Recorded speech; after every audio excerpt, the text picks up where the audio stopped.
Xo'p, senga savol. Seni eng yaxshi xususiyating nimada? Mening eng yaxshi xususiyatim noto'g'ri savol berishda o'sha odam kim bo'lishidan qat'iy nazar yo'q deya olaman. Ha, yo'q deya olaman degin. Shu gapingga javob bera olasanmi? Yo'q.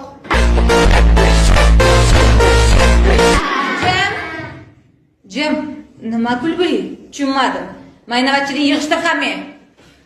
Xo'sh, oilada nechta farzandsizlar? 4 ta o'g'ilmiz. 4 talasi ham o'g'ilmi? Yo'q, katta akam qiz. Voy, betarbiya, juda aqlsiz ekansan-ku. Mayli, hech qisi yo'q. O'zim tarbiyalab olaman. Hali meni sovunimga kir yuvmabsan. Ha, senga yana bitta savol bor. Agar bitta xaltada tilla, bitta xaltada aql bo'lsa, qaysi birini tanlagan bo'larding? Albatta tillarni olaman-da. Aqlsizliging mana shu yerda yana bir bora bilindi.